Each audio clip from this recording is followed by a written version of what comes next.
Good morning, everyone, and welcome to Cook With Me. I'm so excited. This is our very first Sunday brunch Cook With Me. So those of you that are joining us from North America can obviously still be online without being in the middle of your night. And I know it's your evening, but hopefully you, especially with this recipe, you can be having this ready for tomorrow morning's breakfast as well. So as you guys are logging in, please give me a little hello. Let me know where you're cooking from and or who's in the kitchen with you. Whether or not you're just watching, whether or not you are going to be making some breakfast cups with me this morning. Now there's many different kinds of breakfast cups that we can make. And this is kind of a concept of, I mean, it's a little bit fancy, but at the same time, it's also really practical. And I want to show you that in this video today. The other thing I want to show you are some of the different ways in which we can make different cups, depending on your flavor liking, depending on what you happen to have available in the fresh fruit department or in your freezer, etc. So I want to show you some different flavors that we can do. Now, the one that I'm specifically focusing on today is more of a vanilla cola flavor, which is kind of just a reminiscent flavor that you might feel when you bite into the chia pudding, basically. So that's kind of what we're going for today. But that being said, there's so much flexibility. So I want to show you A, how easy this is, B, how much nutrition we can put into this, and C, how convenient it's going to be for the rest of your week when you already have something that's quick and easy to grab on the go for a good, healthy, nutritious breakfast. All right? So welcome. Like I said, guys, definitely feel free to type in any questions that you have, any comments that you want to make, what fruits you're going to be using today. I ended up going to the markets this morning. It was a pretty rainy morning. It was I was nearly the only one there, but there were stall holders there, so it was good to go and support them. And I found some amazing other fresh fruit that I want to show you too. So let's get into it. How about? Good morning. Let's go. Hello, Shirley. Welcome. Oh, so glad you're on. Can't wait to see you tomorrow. Welcome, Lorraine. Thank you. I haven't seen you in ages. Leanne. Hello, Leanne. Awesome. Glenda, thank you. Good for being here, guys. Very cool. All right. Now, as I said before, there's a couple of different ways we can do this. So I want to kind of give you some of those ideas. The other thing I want to show you is, I guess, how flexible you can be with different components of the breakfast cups. So the first step, the first layer of the breakfast cup, you obviously have options here as well. Now I'm going to be using just a straight coconut yogurt, okay? But you can obviously be using some what I call overnight oats. So we'll get into that. So what basically overnight oats are, essentially it's just oatmeal that you've soaked in some form of nice liquid overnight, and then you literally can eat it straight away like that. So it's had a time to soak, it's had a time to soften, and in the bottom of this, as the bottom layer of a cup, it's going to be absolutely delicious, especially the next day. So what you're going to need, obviously for this recipe, you're going to need some containers. Now, I would recommend ones that have a nice wide mouth so you can get in there with your spoon. So a nice wide rim. Definitely, your regular glasses can work if you can get in there with a spoon. Something like this is maybe a little bit more fancy if you're serving this on a Sunday brunch, kind of brunch party. And then something like this is kind of cool too, because we get the wide opening and then kind of a more shallow base. So just totally depends on what you've got available. If you've got kids in the house, you might want to get some nice little cups. Not that that would last them very long, but it's a bit more of a novelty, a little bit of effort. But it's good to get them helping. So if they're in the kitchen with you this morning or today, then get them to start spooning their own cups and kind of learning the idea that they can build their breakfast for a few days, have it in the fridge, and then just go and grab this, or even as a snack, after school snack, etc. This would be probably your fanciest option. And definitely easiest to eat from as well. So the only thing to note here is you're going to get very little of your first layer, so you're going to have to go nice and deep with your first layer and then shallower as you go because we're getting wider. Okay, so you've got lots of different options. I'm going to have to just choose which ones I'm going to build it in today. I think I'll do a big one and a little one just for the sake of demonstration. And we might save the rest for another day or when I'm done this video so I don't hold you guys back. So, as I said before, feel free to get creative. You know what? You can even build it in a not pretty container, as in a Tupperware container, so that you can just have something ready to go. It's not necessarily about the looks. It's about you getting some nice, delicious nutrition into you as an easy breakfast or a snack. As I said, it's a great afternoon snack. Okay, now as far as the first layer goes, generally speaking, we want to put the thickest layer or the layer that needs to kind of soak longer down the bottom.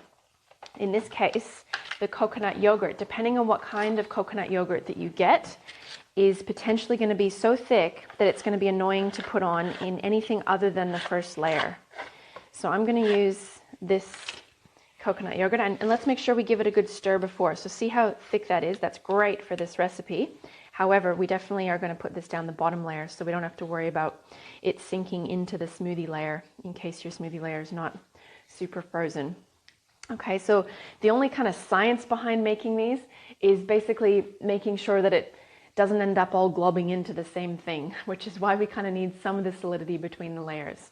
So I'm going to start off with just a little dollop of our coconut cream down the bottom.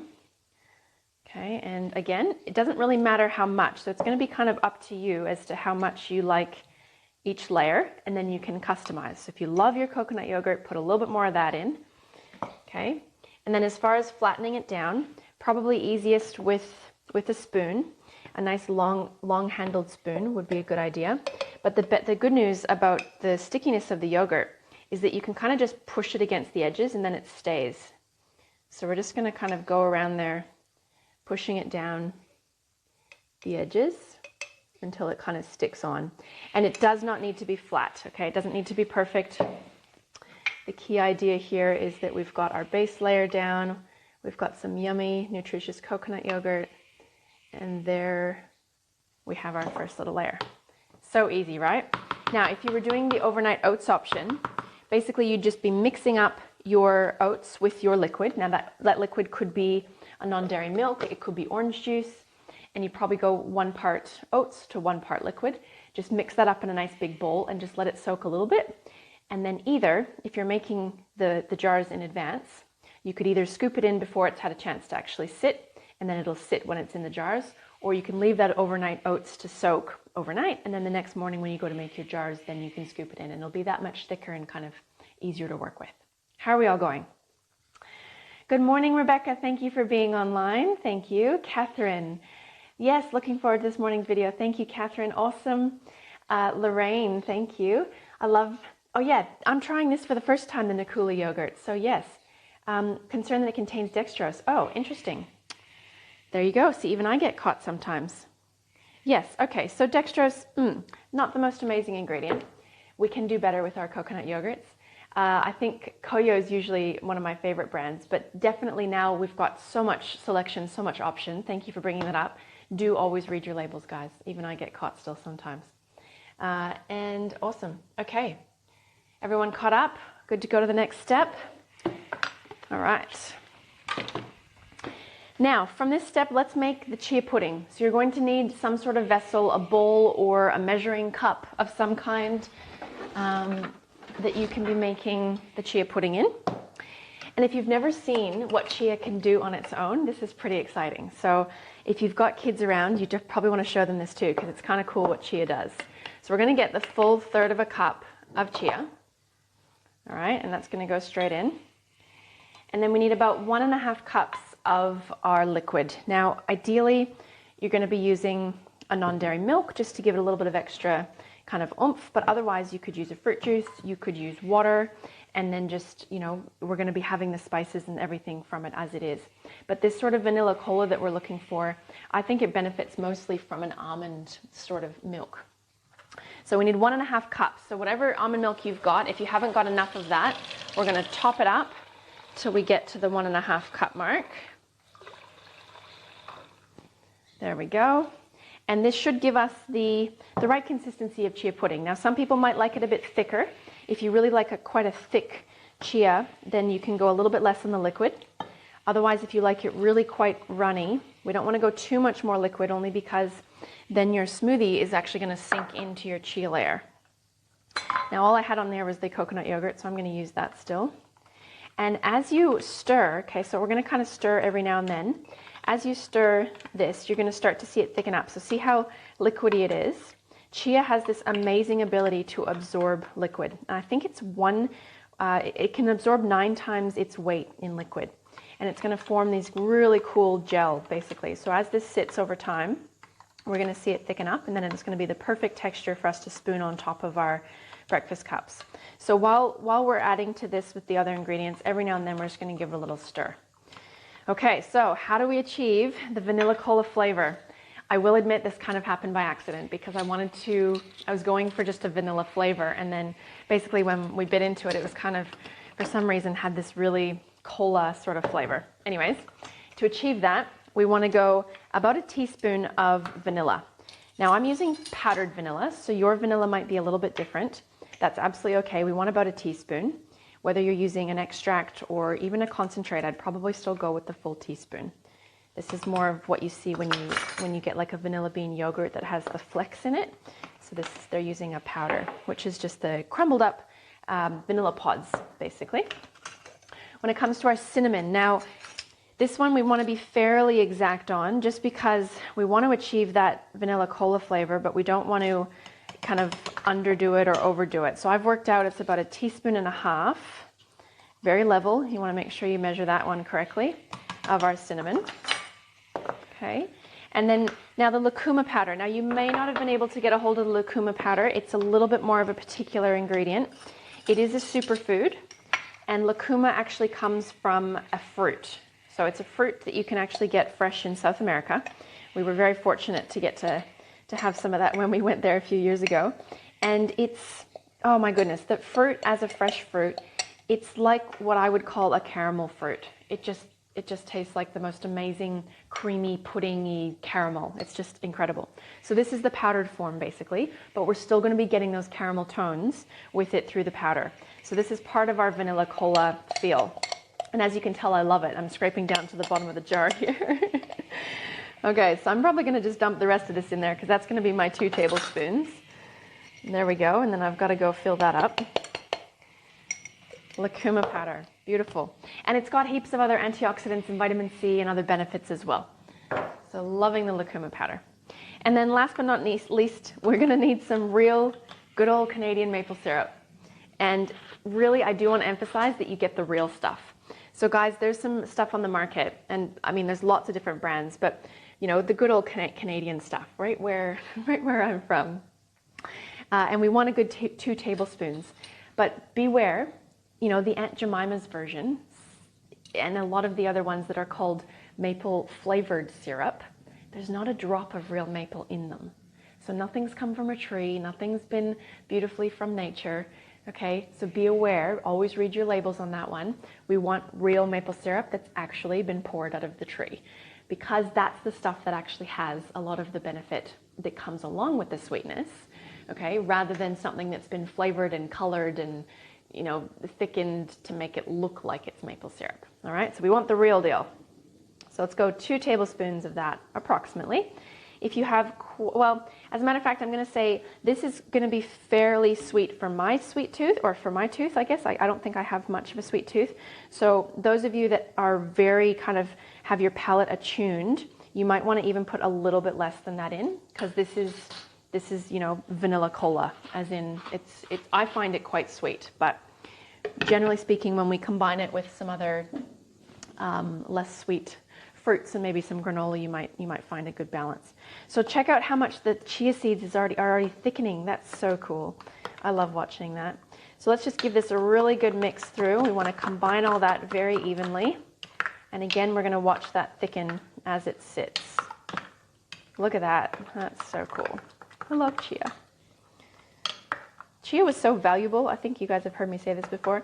It was so valuable like thousands of years ago that they used it as a currency in South America. So when they were kind of doing their massive long treks across the mountains or exchanging kind of food and things, they'd carry chia seeds in their pocket, and they were so valuable they could exchange them for food along the way, or other food, or just eat them to survive. So it's really, really cool food.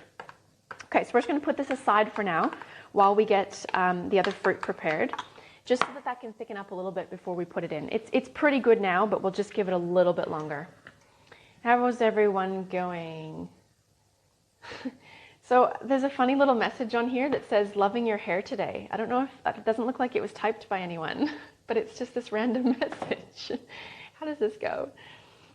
Okay, very cool.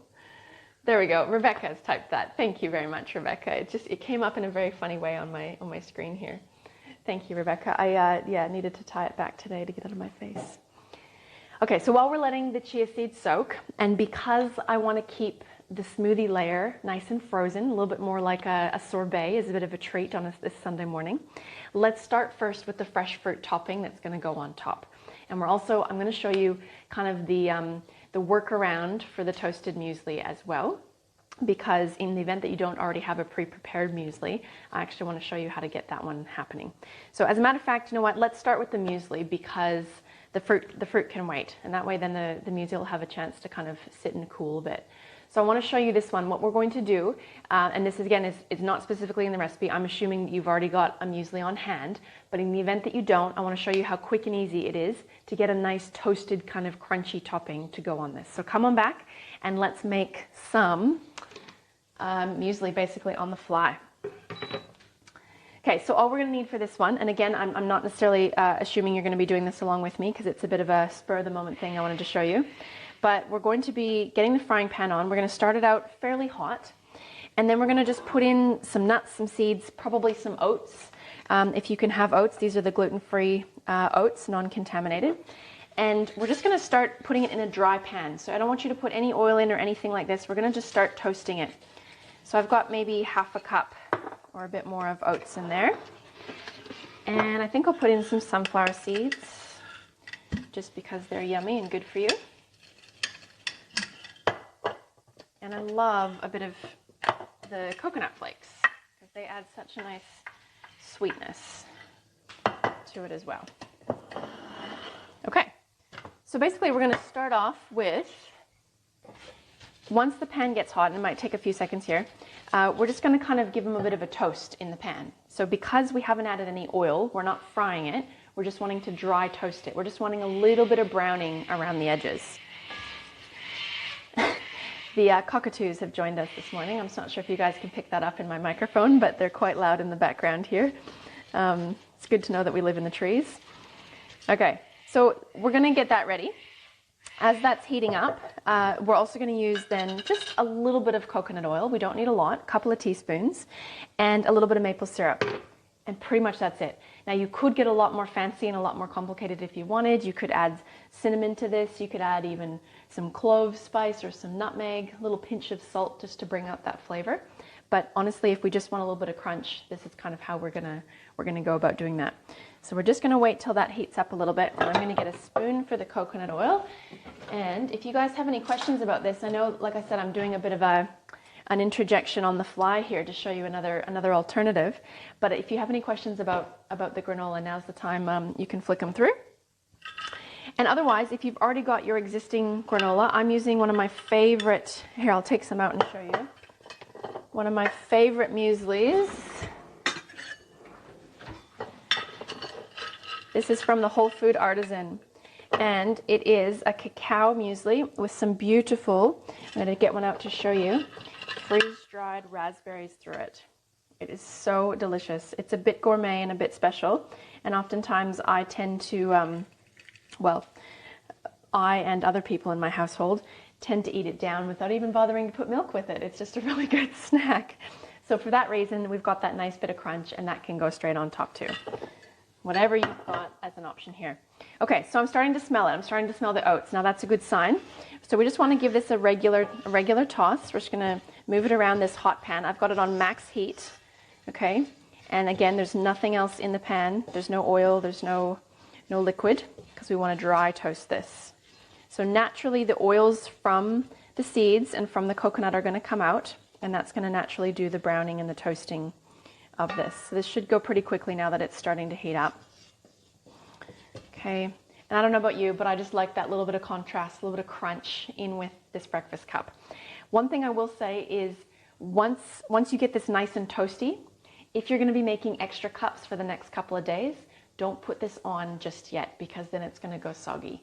So I would keep this aside, and tomorrow when you go to grab your cup, even if you're going to take it to go in your lunch kit, then I would recommend you pack this separately so that you can put it on and have it be nice and crunchy. Okay, here you go. See what I mean by once it starts to go, it's going to go really quickly, so don't walk away from this. We're going to continually toss it. We're starting to get a bit of browning on the coconut there.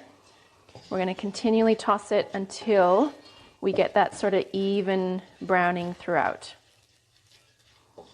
Now this is one way to do it. The other way would be to put it under the grill setting in the oven. But that one you have to watch very carefully, and you have to then toss it regularly as well. So you've got some different options here as far as how you want to do that. If you want to be putting in your spices, you could be putting in some of those now. So let's get creative. We don't have to, but because I can, I'm going to put a little sprinkle of cloves, give it a little bit of something, a bit more of a chai flavor. Okay, and why not a bit of allspice? Don't forget to stir it though. We're getting that happening really quickly. Little pinch of allspice, because I'm going to save my cinnamon from my cola layer. Okay, how are we going, everyone? What's going on here? Oh, Lucy, love it. No mash Sundays too now we've got. That's great. Thank you. I appreciate that. Okay, so guys, if you start to see any burning, let's turn that off or down. Okay, and at this point, we're going to remove that from the heat. I'm going to stir through that little bit of coconut oil, as probably only 2 teaspoons. We do not need much at all. Okay, and a little drizzle of maple. So we want that to go nice and even through. Keep tossing. Your pan will be holding the heat. There we go. And lastly, a little bit of maple and we're good. There we go. Okay. And there is your quick toasted, crunchy muesli layer.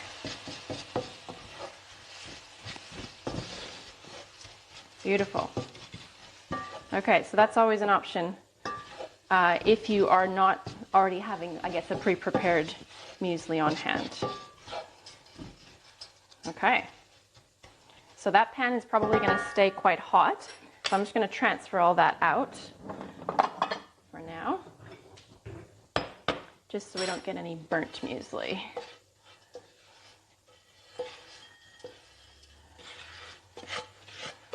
So in future, if you had a little bit more time up your sleeve, I would have reduced the heat and cooked it for a bit longer at a lower heat. So it didn't burn, but we still got to kind of cook through and really crisp up and toast that muesli. But for the sake of time today, we're just going to do the quick version.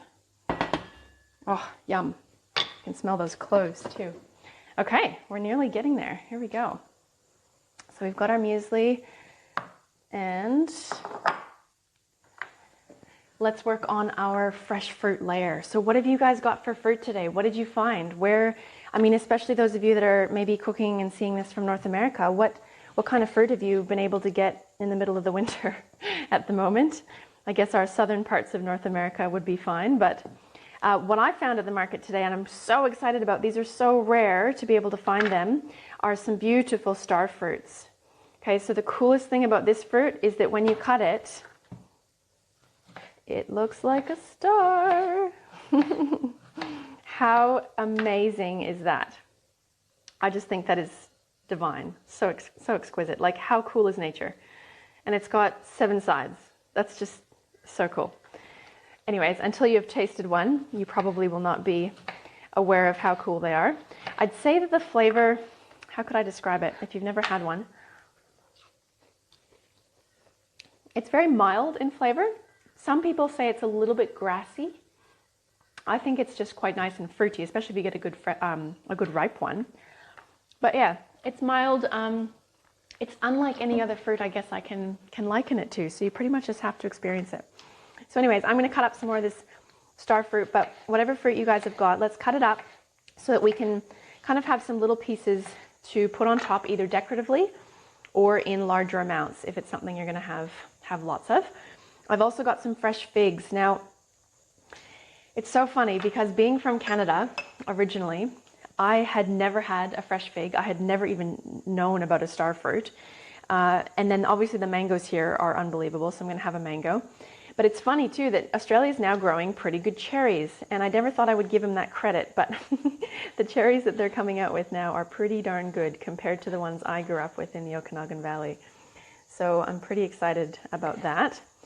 But don't worry, the Okanagan will still always have its special place in my heart for the fruit that it creates. And those of you that are planning a trip or would love to get to Canada, I'm going to have to just give a little plug for the Okanagan Valley there, because it is just the most exquisite place. And it's one of those things where you don't realize it until you move away from it, right? That's how I think a lot of people are with where they live. And let's do some mangoes. So the mango trick. Now you guys have probably seen this before, but in the event that you haven't, I want to show you how to save time when you are preparing and cutting up all your mangoes. This is also the trick that's facilitated being able to buy an entire case of mangoes when they're ripe and, I guess, more affordable, and being able to freeze them. Okay, so the trick, you need a cup, and you need a cup preferably with kind of a sharp edge. So rather than a really rounded edge like a jar, for example, we want a really kind of sharper edge. I'm going to put it in the base of our hand. This is the cheek of the mango.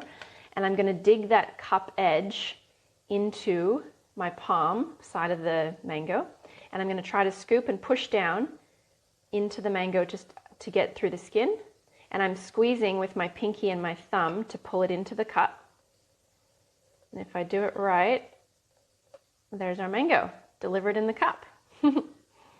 Okay, so this way we actually prevent a lot of waste, because the traditional way of cutting the mango, when you kind of invert it, I find that there's a lot that's left on the skin at that point. Okay, so this is a really good way to prevent that extra amount of waste. Not only that, it's a lot faster. So then you can just scoop through when you get the hang of it. This one's got a few little blemishes I'm working around, but other than that, there you go, mango. Okay, so I definitely want some mango on top of this breakfast. Oh, so lucky. This is definitely a fruit that when I had it in Canada, I think it had, we only ever got the ones imported from Mexico or places, I don't know where they came from. And I grew up thinking that mangoes were not very yummy and I didn't like them. But then I moved to Australia and oh my goodness, they are unbelievable. So I just want some pieces of mango to be able to put on top. And there we go.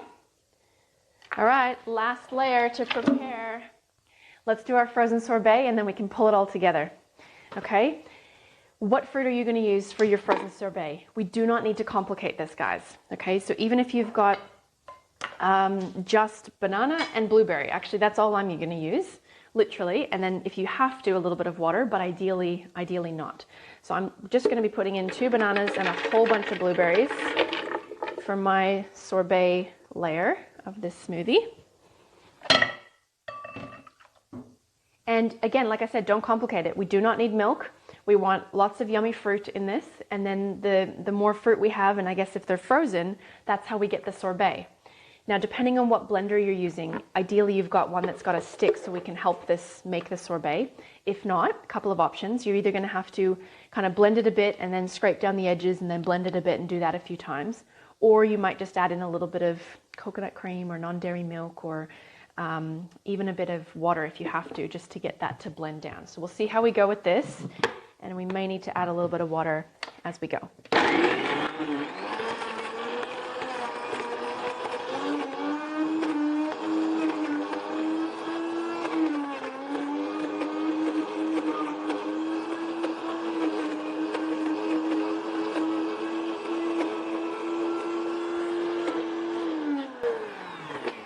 Okay, now the other trick is sometimes you just need more volume. Okay, so if you don't have enough volume, sometimes the blender can't actually do its job. But I'm just going to scrape it down first, give that another try, and if we have to, we'll make a little bit more. This is actually not even the full amount that I called for in the recipe, only because I'm only making a couple of cups here this morning. Let's try that again.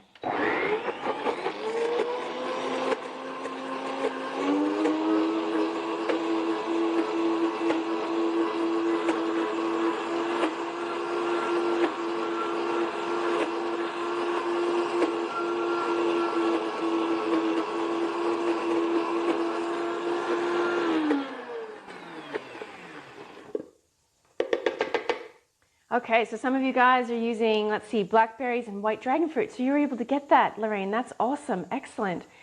And banana, coconut flesh, and pineapple. Beautiful. Awesome. Toasted. Very cool. Oh, I'm so excited. You guys are nailing this.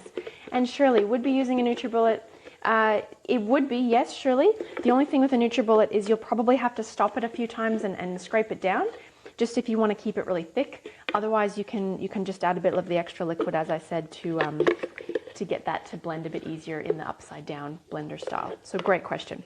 Okay, now I've still got a little bit of kind of chunky bits of blueberry in this. I'm okay with that. I actually can't wait to dig into that and taste the specific blueberries. You could keep going and turn this into a really smooth sorbet, or we can just get eating. What do you guys think? You can tell where I'm at. All right, so let's check out our chia. Look at this. Look how cool and thick that is. I just think it's so cool how nature does this.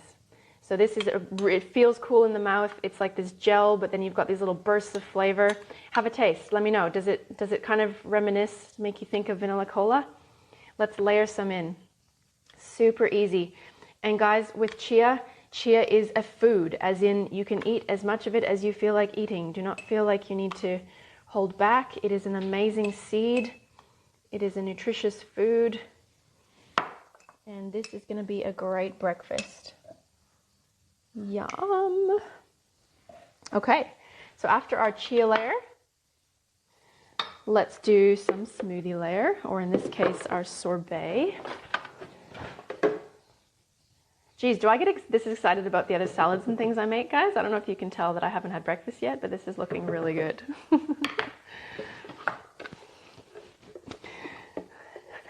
Get eating. Nice, Rebecca. I love it. Yes, very soon, I promise you. Look, we've even got some nice extra banana pieces in here. Okay, here we go. Can we do it? Oh yeah. There we go. So, see what I mean? If we, okay, so if your chia layer is not quite thick enough, see how that smoothie kind of pushed it up the edges? Not a big deal. It's just aesthetic. If that happens though, and you want to be a little bit prettier about your layers, we just need to spoon it on and touch the edges first, and then it'll stick. It won't push the chia up the edges. Okay, so spooning it in, grabbing the edges first. There we go. As much or as little as you like.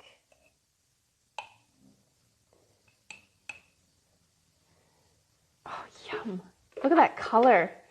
Oh, these are some wild blueberries. Beautiful. So obviously, if you guys are making extra ones of these for tomorrow, this is just going to end up being a smoothie layer instead of a sorbet layer, which is absolutely okay. It's still going to taste amazing. So I would still recommend getting yourself prepared, getting yourself organized. Again, the whole reason why you're doing these videos is to pick up these other tips as well that are going to help you in the other parts of your cooking experiences. Okay, so that's definitely one really valuable, amazing tip is whenever you're going to be in the kitchen doing something, let's try and make it so that you're getting at least 2 meals out of it, if not a little bit more. Okay, moving on. Let's put on some little bit of crunch here. I actually haven't had a little taste of that. Let's see how we went with our crunch. Yes, awesome. Okay, so we're going to put some of that on top. This one's really full. We're going to get a nice little bit of extra volume in this guy. Yum. Talk about a good breakfast. Okay, and then we can have fun and play. This is where Sunday brunch really shines, because now you actually get to enjoy playing with your food. And when was the last time, even as you adults, were told that you could play with your food? So I'm just going to decorate the sides of this jar by just squeaking these little figs down into it. Whoop. Okay, because we do eat with our eyes first, right? So we got to make it pretty. And then why not, I can get a star fruit in there.